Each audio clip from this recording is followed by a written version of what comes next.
Hello, everyone, and welcome to our webinar, Navigating Economic Trends and the Impact on State and Local Governments. I'm Rachel Arizmendi, a former city mayor and an account executive here at Avenue Insights and Analytics. I am honored to be your host today. Avenue is proud to collaborate with UCLA Anderson Forecast, an institution renowned for its 70-year history of delivering the most accurate economic forecasts. With Avenue's 40 years of experience in serving state and local governments, we are committed to providing you with insightful analyses on crucial topics. Our panel today is comprised of esteemed experts in their fields. It is my pleasure to introduce Dr. Jerry Nicholsberg, the director of UCLA Anderson Forecast. Welcome, Jerry. Thank you. It's a pleasure to be here. And joining us from the Avenue team, I have two of my colleagues, Fran Mancia, Vice President of Government Relations. Hello. And also Mike Bryson, Senior Economic Business Analyst. Hi, guys. Let's welcome our panelists. We are so thrilled you're here today. We always value perspectives, and we're looking forward to today's webinar. For more information about each speaker, please refer to the briefing document sent in the pre-webinar reminder emails. Today, we have a wide range of topics to cover. We will discuss the latest forecast data concerning income, labor force dynamics, consumption rates, housing trends, the impact of sales tax and interest rates, as well as the influence of artificial intelligence. And during the webinar, feel free to use the chat feature to ask any questions. Any questions we don't get to during the webinar, we'll make sure to get those answers to you.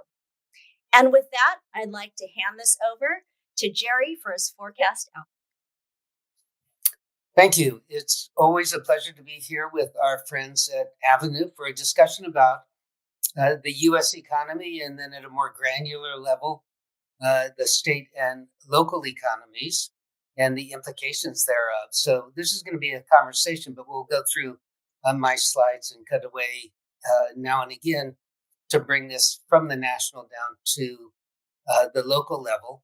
I do have a couple of slides that look at the state and local level in California, but this is not just California specific. It's really just an illustration. So to get going, I'm entitling this 2024 Return to Normalcy. And so in that regard, I've got a picture over here of President Warren G. Harding, who in the last century's roaring 20s had this as his political tagline, a return to normalcy.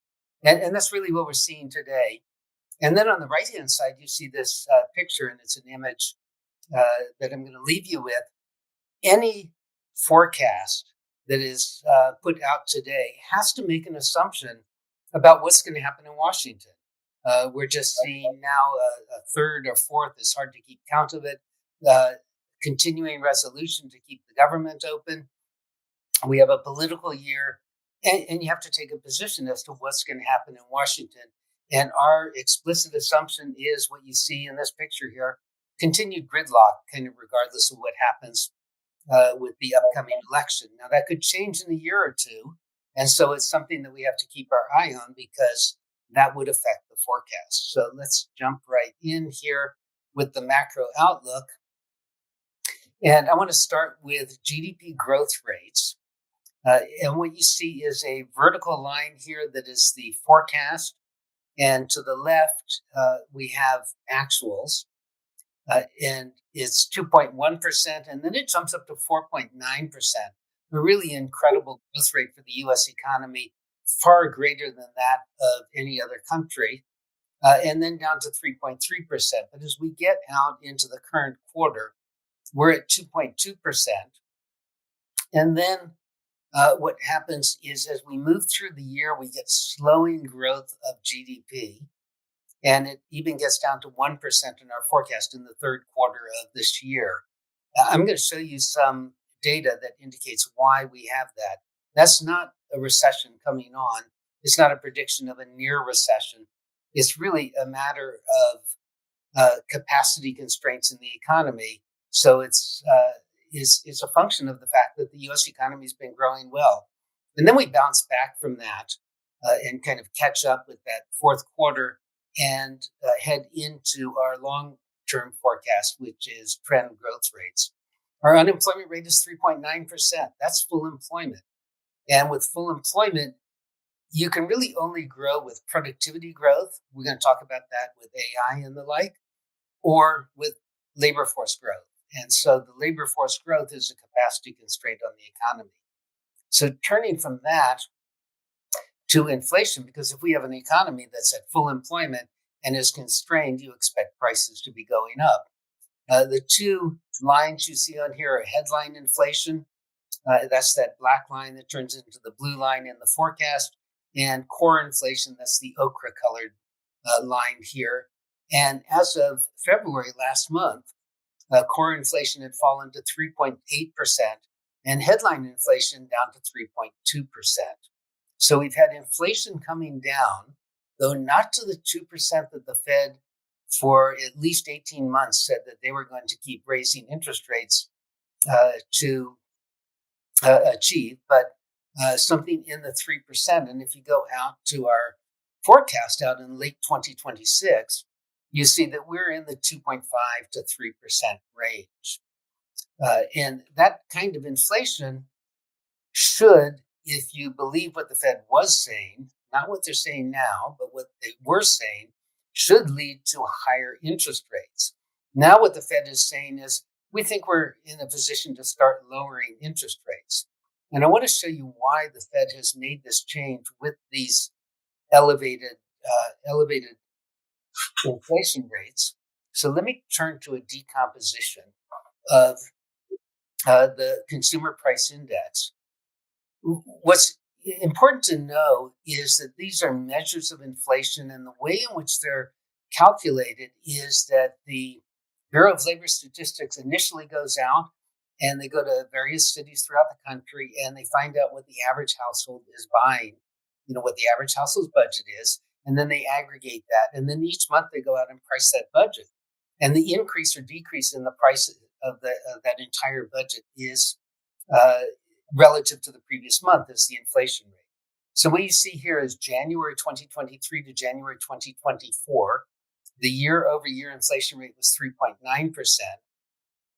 The orange blocks that you see here are the cumulative, are the actual increases in prices of the individual goods in that budget, weighted by the amount or the percentage that item is in the budget. So, for example, if toothpaste prices increase dramatically, doesn't have a big impact on household budgets, so it's given a small weight. And as you look here, going across from left to right, with the blues being a sum of everything to the left there, so we're adding this up, you find that you get all the way over to the last two, and when you get over there, we have very little inflation. In fact, we have goods deflation now. So we're at that 2% level, except for these last two items. And the last two items are other transportation. And you might think that that's those airplane tickets that we're buying, but it really is in the repair of automobiles and not the parts, but the labor and the insurance to pay for that. And that's because our cars today are much more sophisticated than they used to be, and increasingly so as we replace cars. And that takes skilled labor, and that skilled labor is much more expensive. Increasing interest rates isn't going to change that. And then the last one is shelter. And shelter is the average rent that renters in the U.S. pay. And rents are paid based on long-term leases.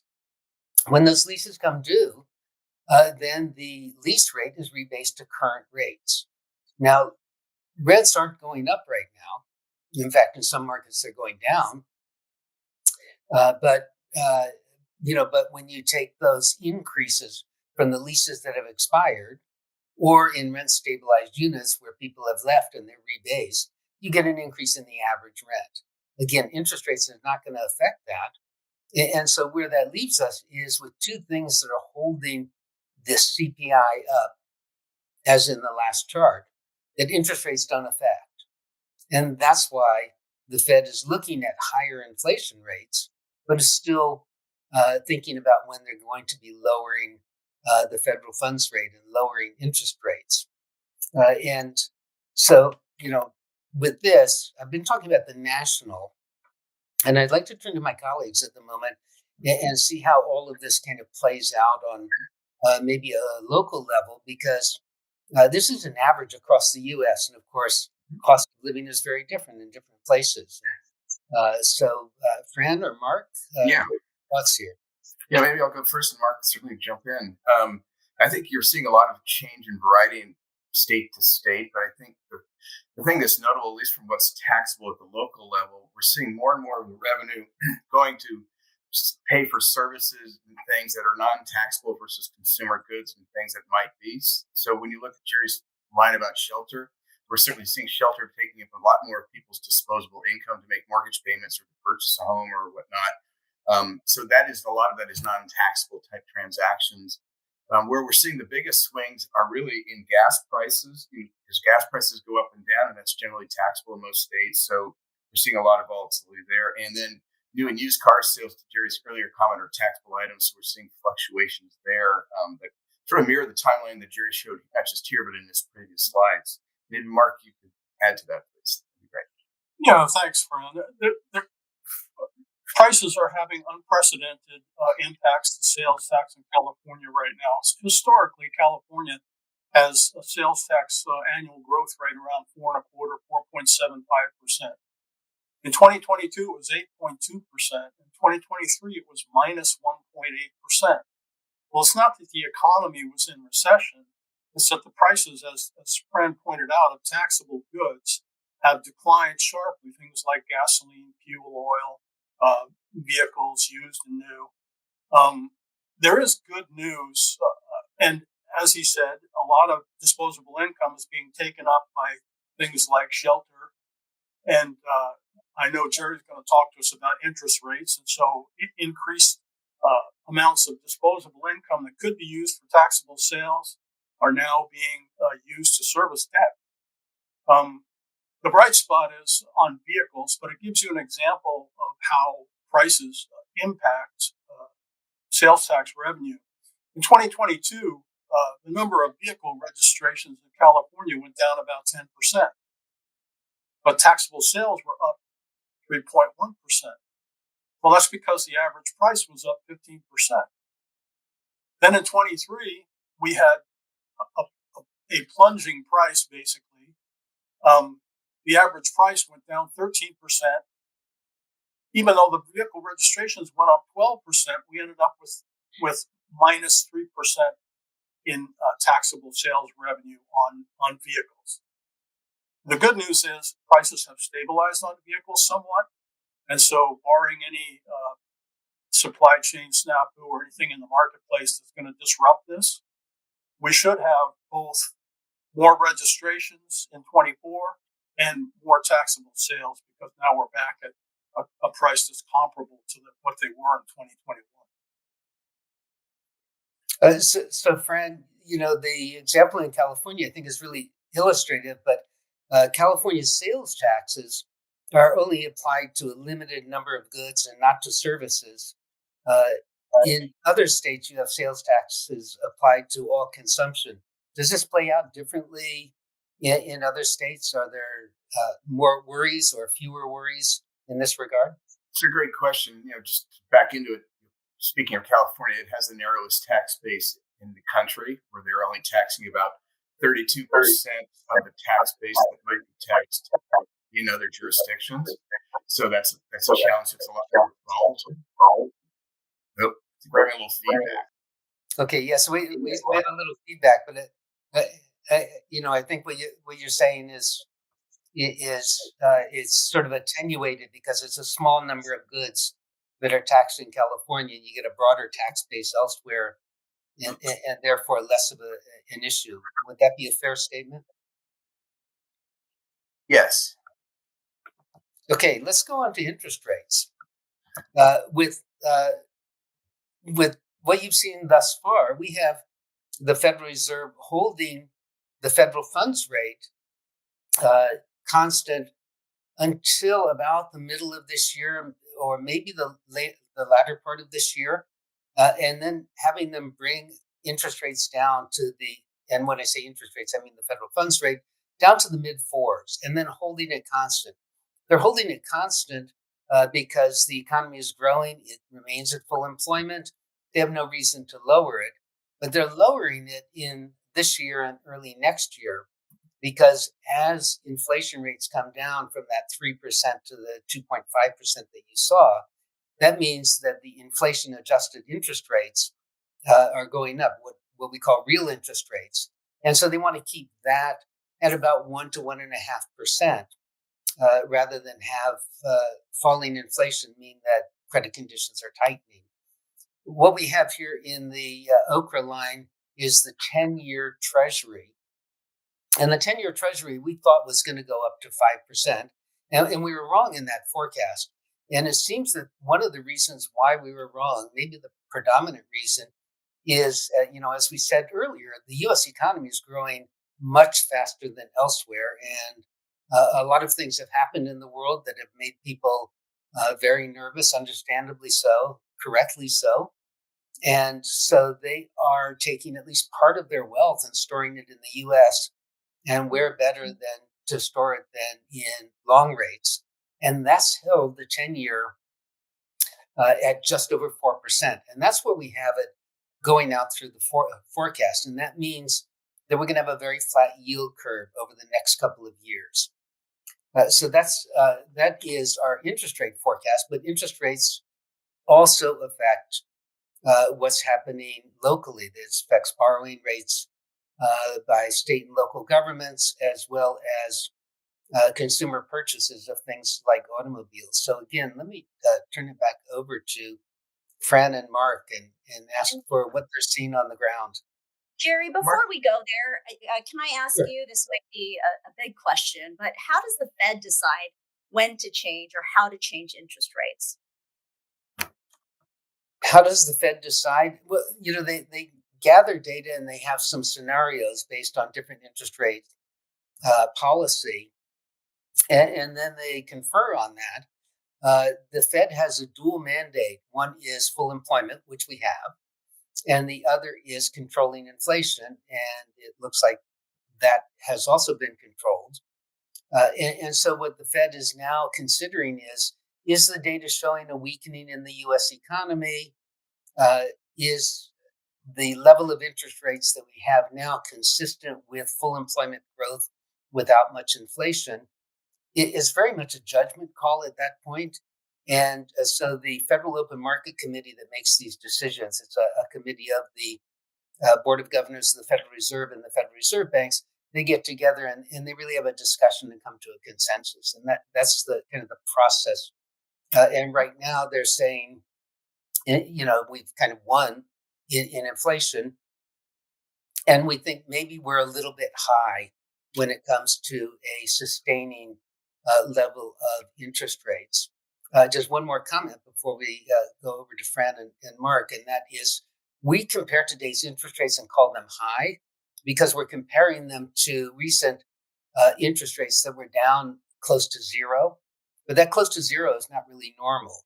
The interest rates today are very normal and very consistent with the historical record of economic growth. Thank you for that.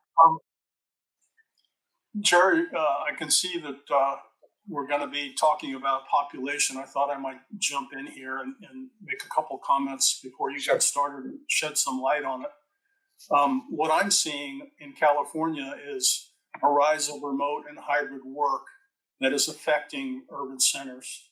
And we're seeing outmigration. And of course, that impacts sales tax revenue because there's just fewer people making taxable purchases.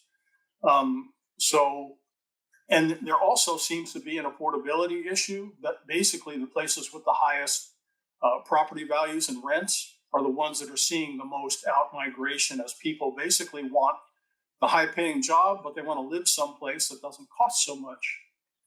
So educate us, tell us what's happening. Okay, so let's go to, I think, the next slide.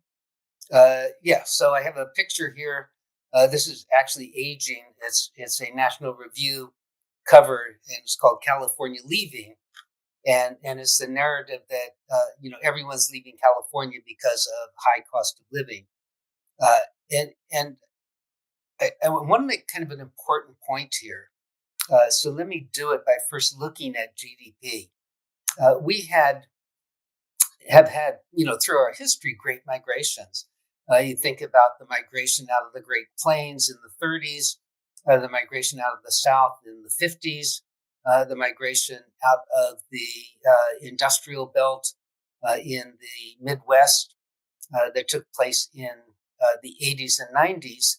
And all of those were associated with a declining economy from the sending regions to a growing economy in the receiving regions. That's not the case today. And this goes kind of directly to your question, Mark. What you see in this chart is GDP growth by state, and it's from 2019 quarter one to 2023 quarter three, which is the latest data we have. And these are the large states, the 21 largest states is what we're looking at, because a small state like Delaware could grow at a 10% rate, but you would never see it in the national GDP numbers. It would be great for Delaware, but we're looking at the national numbers here. U.S. all the way over on the right-hand side. California, which has been losing population, is almost in the middle. And then, the usual states that you would expect, Florida, Arizona, Texas, are to the left.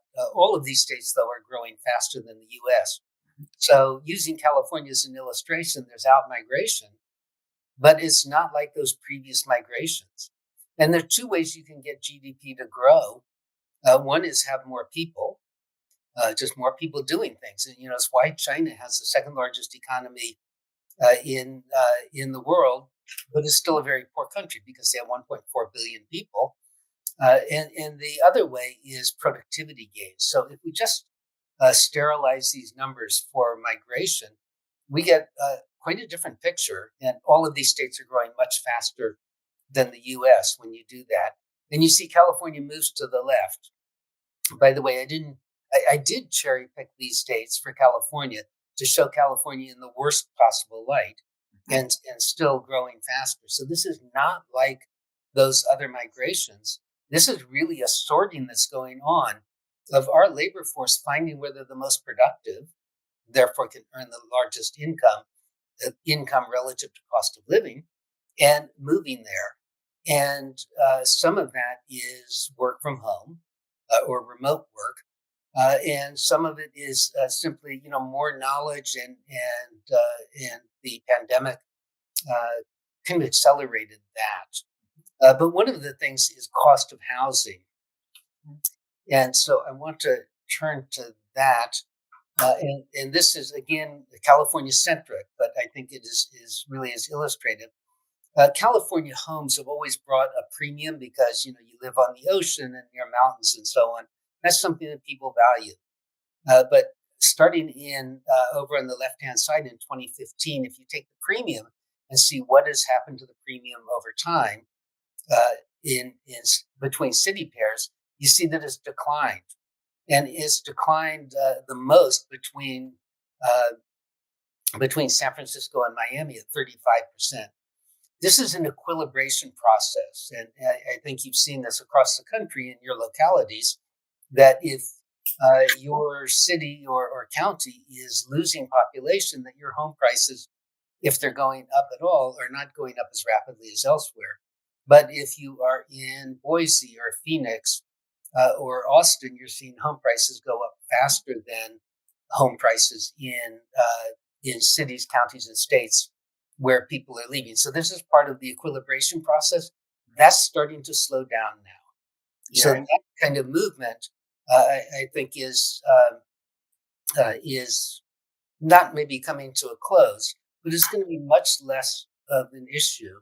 But one of the issues here, because all of these areas are growing, is when you have population coming in, as California did in the 60s and 70s, you have a requirement to build infrastructure, a requirement for public safety, and so on, and that requires tax dollars. So, Mark and Fran, back Yeah. to you all on this issue about migration and what impact that has on public finance and public expenditures. Yeah, I think it's an interesting topic. You know, a lot of people are going to different states, not just people because of employment, but they might be retiring or transitioning down. I think we've seen a lot of that throughout the country. What we're also seeing is a lot of it's based on tax decisions. I'm going to go to another state because they have a lower tax rate. They might have no income tax, things like that. You know, just to use California, for example, people think California is very expensive, and it truly is in many respects, but it also has the most attractive property taxes in the country.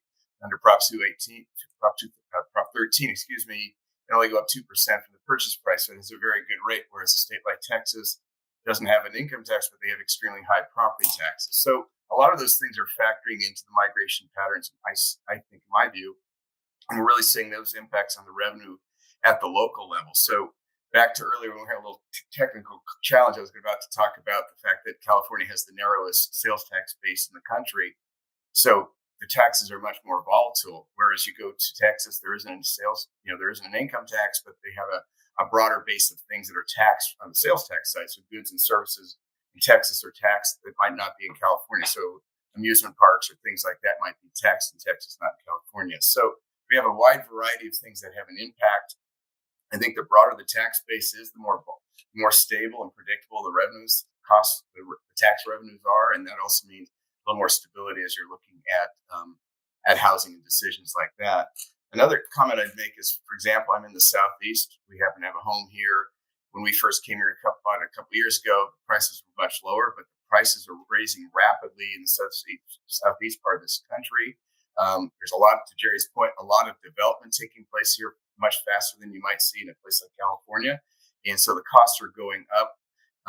We're seeing the tax revenues from sales tax in the Southeast starting to stabilize a bit more because Mark's comment earlier, we're spending more money to pay for housing and things like that, which are not taxable. So a lot of things I'm throwing in there, but I think it's equalizing, to Jerry's other point, across the country. There's, where do you really go? That's a good advantage. And the last thing, a lot of people are leaving California, but a lot of those homes are quickly being sold to people working in other areas, and AI will be one of those big industries going forward in California and other places.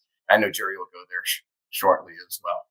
Or Mark, if you want to add some more to that color.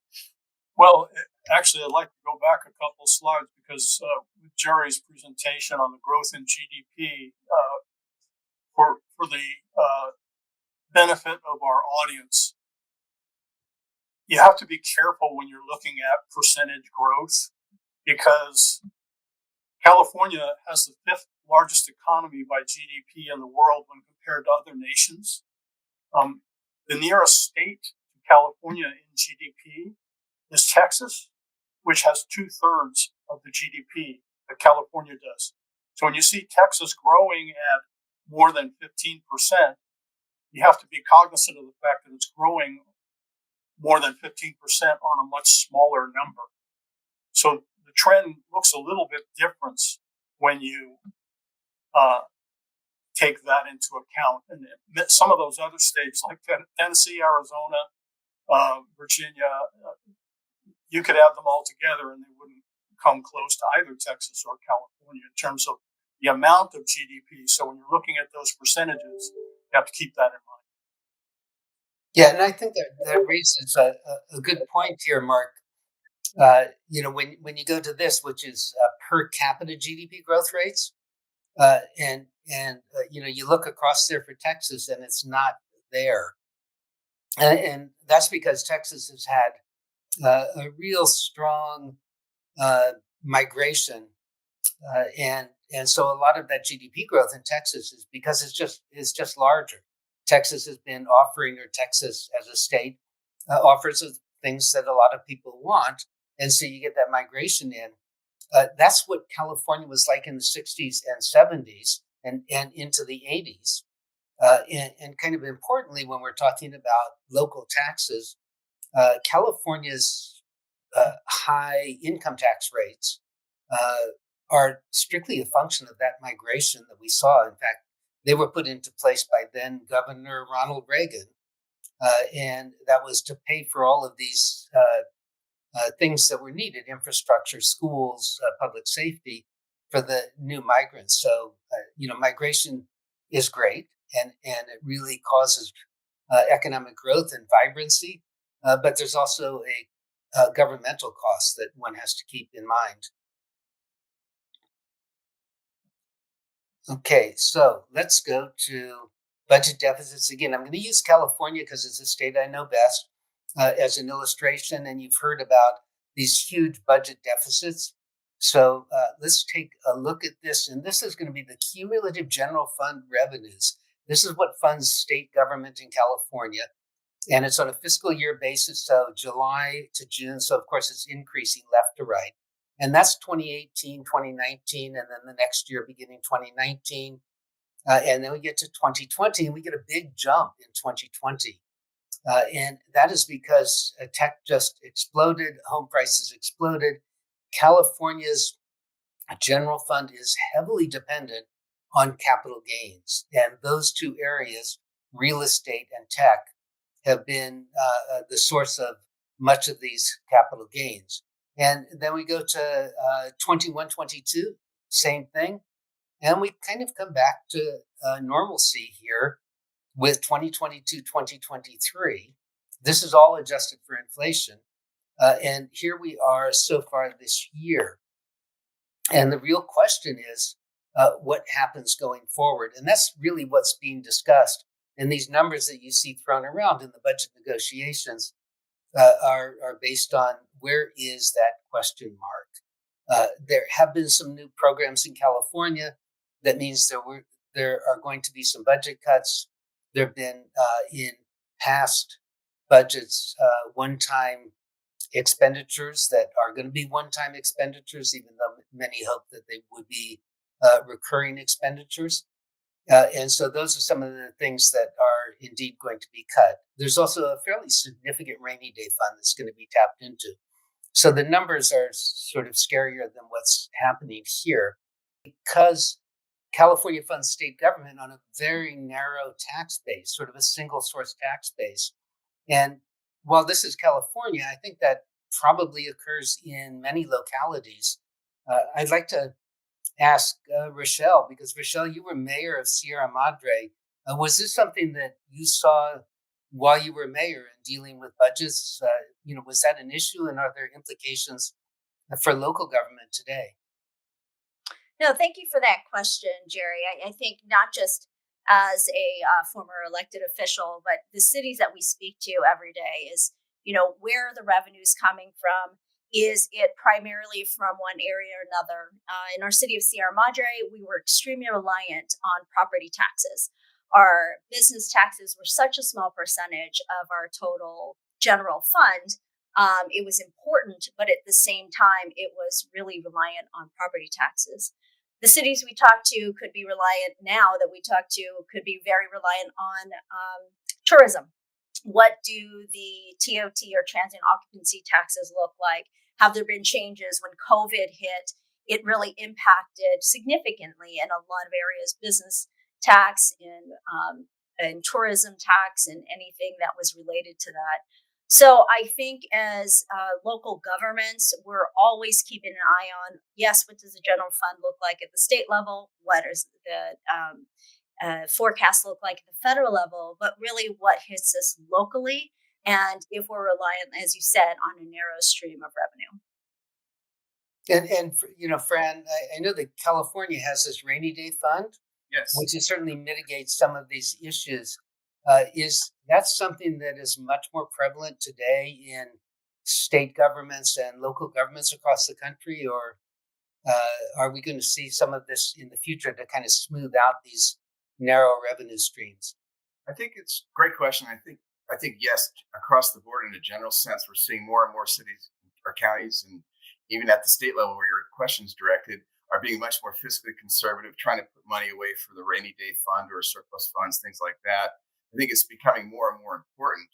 Using California, for example, in 2022, came out of the recession, California was thriving, the economy was doing extremely well. And then rolling into 23, we had a large budget surplus in the state. Well, we're rolling into 2024, and the governor came out with his January budget. he was estimating a $38 billion shortfall. The Legislative Analyst Office, which is an independent agency, estimated the shortfall to be around 78 billion. So there's a wide disparity there. And part of that is we don't really know all the true revenue streams that came in later from the year before because of state tax extensions and things like that. So the state budget shortfall is potentially much larger than what's even in the rainy day fund. So as an example, the California Senate wants to put cut 17 billion from the state budget and tap into 12 billion from the rainy day fund. So the good news is there's 12 billion there plus some additional money in the rainy day fund, but it still falls a bit short what might be needed by January as this shakes out. So it's absolutely essential in good times to set aside money. I think one of the lessons learned in this state is last year we had a lot of one-time money that probably will not be here again this year because of the shortfall. So don't spend one-time money on ongoing programs. And I think that's gotten our state in trouble in the past and states across the country for that matter. So my long-winded answer, Jerry, is yes, more people are saving. The scary part is, will it be enough, or do we have to have additional cuts take place? Right. And this illustrates the importance of really good forecasts of revenues and where in this picture that question mark is. Correct. Jerry, if I can just interject one point, on the bring it back to local government. This is a lot of work that Avenue does and how we always encourage cities and counties to ensure, are they really maximizing their tax collection? Is there any tax leakage? So that compliance piece is extremely important because not everyone can diversify their revenue streams, but how can you maximize everything that's due to a government? Sure. Yeah, and that kind of advice I think is really crucial to good government policy making, because again, you don't know where that question mark's going to be. If it's higher, that's great. If it's much lower, then it's fairly painful. So one has to take into account the fact that it could be lower. Okay, and just to add to that real fast, I think one of the things we're doing in our economic forecast for state and local clients is we're encouraging extremely conservative revenue forecasting because of a lot of the uncertainties that we've talked about today. And I think that's prudent advice in the current environment. And I'm sure, Jerry, that factors into what you're doing more macro level as well. Right. And so when we look at the macro forecast, we're looking for the most likely outcome. But if you're dealing with what we call asymmetric objective functions, which is it's more painful on one side than it is on the other, then you want to be more conservative, as you said, Fran, that it is more painful to cut than it is to find yourself with excess revenue. So you have a more conservative forecast. Let's take a look at the drivers of the economic outlook here. And a couple of things that I want to emphasize on the left-hand side is consumption, and then defense spending and tech. We've heard about the big tech layoffs, and tech has been a real driver of the U.S. economy through this year. But we've had big tech layoffs, so what's happening there? Here is consumption, and that red dashed line is the trend line from pre-pandemic. And what you notice is that we're above that trend, and we're not going back to that trend. And that is in spite of everything that you've heard about high student loan debt, in spite of the higher interest rates, in spite of the fact that most of the stimulus money has been spent. The cause of this is the pandemic changed our preferences. And we're much more willing to save less today and enjoy consumption today than we were before. So this strong consumption has implications, of course, for sales tax, but also for the growth of the U.S. economy, because consumption demand is 2/3 of U.S. GDP growth. And then moving on, it is, of course, a more dangerous world, and real defense budgets are going up.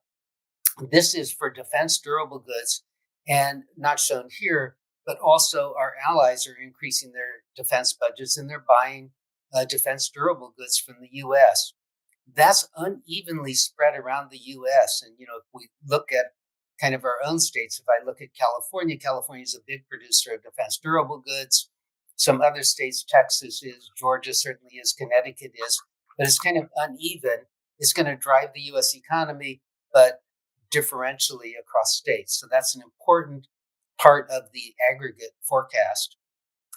And then if we look at durable goods, and this is non-defense orders, what you see is it's at record levels, but it's kind of the growth rate has slowed down. And that's that slower growth that we saw in the first slide.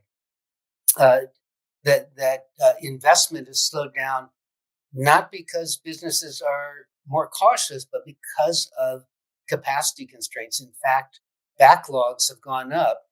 And the consequence of this is that we have factories going up all over the country. This is part of our new industrial policy. And that's going to create jobs, good paying jobs, wherever these new factories open up. And that'll be late 24 and into and through 25 and 26. Let's turn to tech. And with tech, what we see here is payroll employment for subsectors of the information sector and professional, scientific, and technical services. This is where at least a lot of tech that's not in medical services or in aerospace and the like lives. And if you look at this, and even if you squint, you can't find the layoffs. What happened here in tech employment was that the big firms were laying off, and the smaller growth firms were in fact employing those people who were laid off. In Seattle, for example, the tech community, aside from Amazon, was pretty happy about the Amazon layoffs because they didn't have to compete with Amazon for talent. So tech is still growing, and we expect it to grow and be one of the drivers of the economy. And we're seeing that the tech is having a very positive impact on sales tax in any area that has a high concentration, whether it's in Texas or Florida, any other state like California and Arizona to that effect. The growth in tech is reflected in the local revenues for sure. Yeah, and one thing that we are seeing, if you go across the country, is this growth in tech is growth in sort of more mature tech firms. So you're seeing some of this in Austin, and you're seeing it in Pittsburgh and in Houston and other places, in Miami as well. So you're seeing this kind of tech growth. California has a few more ups and downs because of the nature of tech, even though it's sort of higher value added. So you get a bigger pop when it's up. But on average, tech is growing. And Jerry and panel, with 4 minutes left, I know tech is such an interesting topic. I know we wanted to get to artificial intelligence. Is that something we can get to? Yes, we'll go to that next. Just one last point. Tech employment grew by 3% in the last year.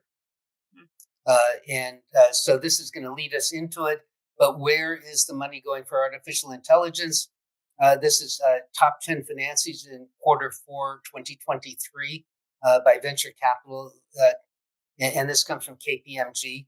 And if you look down this list, except for one in Washington and one in New York, all of this is in California. And that's where AI is really growing. That's where you get the development of AI, particularly in San Francisco.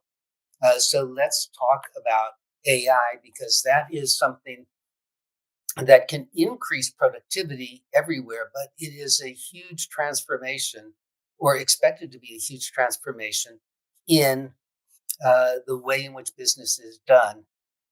And so this is a chart, and Mark, you might want to talk about this.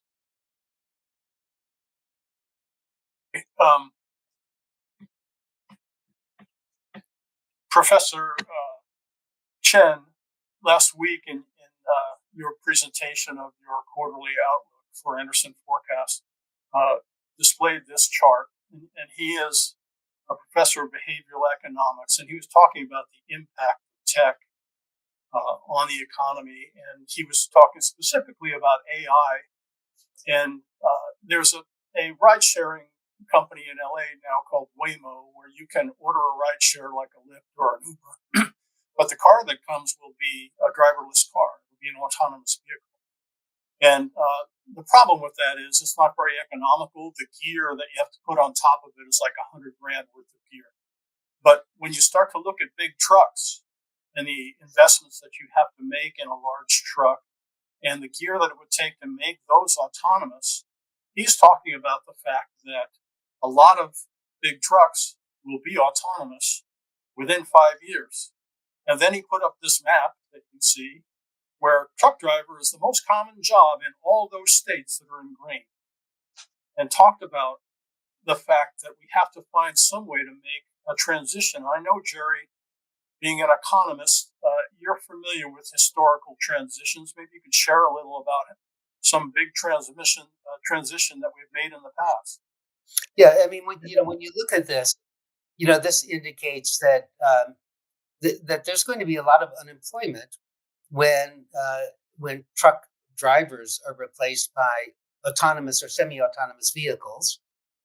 They won't be completely autonomous, and what they're going to require is really a technician, a highly skilled person who may be in the cab or gets in the cab kind of now and again, and that person's going to be replacing the truck driver.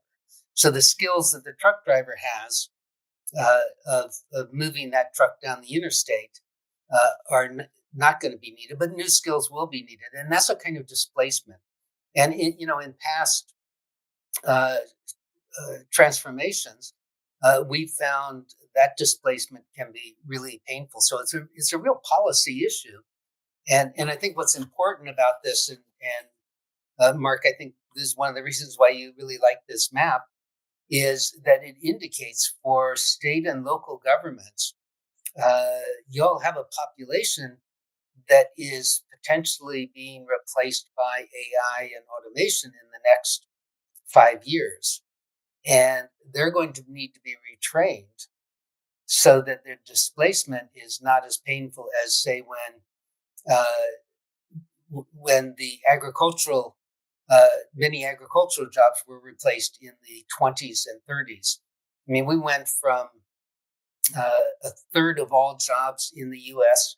were in agriculture. So, if we did this back then in 1910, it would look like that. It would be farming to down to 10%.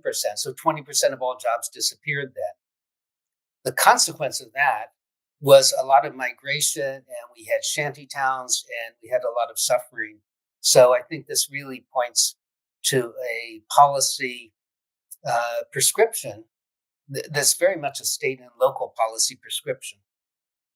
Yeah. So I think it's a challenge for leadership, and it's going to take some kind of a multi-stakeholder collaboration.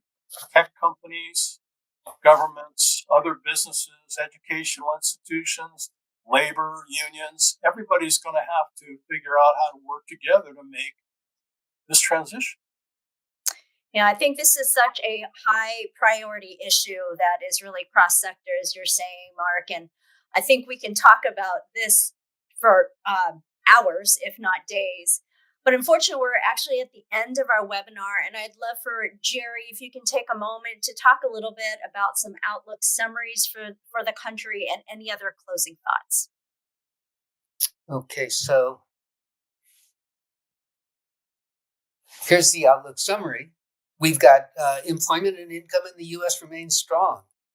Even though there's some nervousness about the economy, all of the data says that the economy is growing, and it came into 2024 with some real inertia. Investment is up. Consumption is driving economic growth. We've had these interest rate increases, and they have likely kept the economy from being overheated, but they certainly didn't cause the economy to turn down.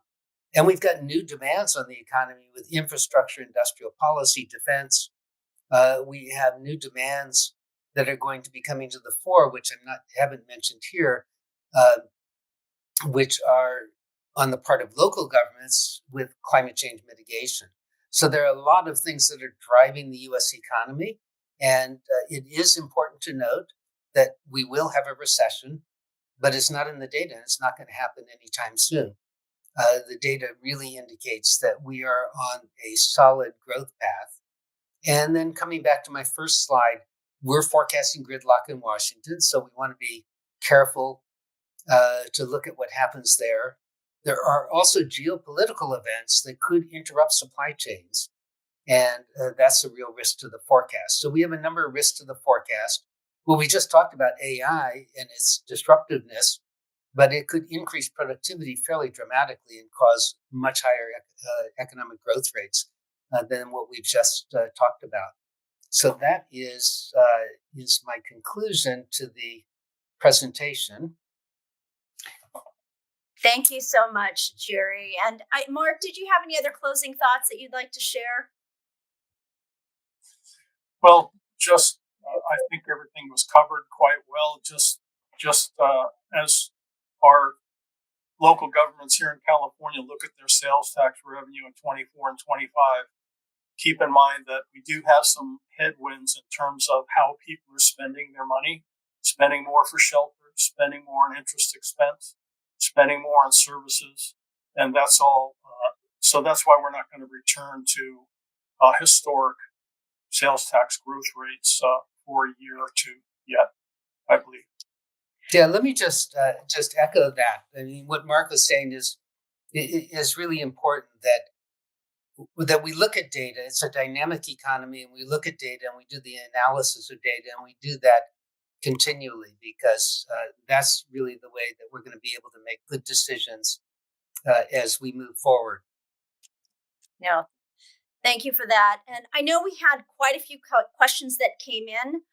Unfortunately, we will not be able to get to it during this live session. But what we'd like to do is make sure we get back to you. We'll share those questions and answers with all of the attendees. I want to thank our panel today, Dr. Jerry Nicholsberg, Mark Bryson, and Fran Mancia, for sharing their insights on the national level as well as regional levels on an economic forecast. I want to thank each and every one of you for joining us today. We will have this recorded, and I hope you can share this with others. And again, thank you for joining us for today's webinar.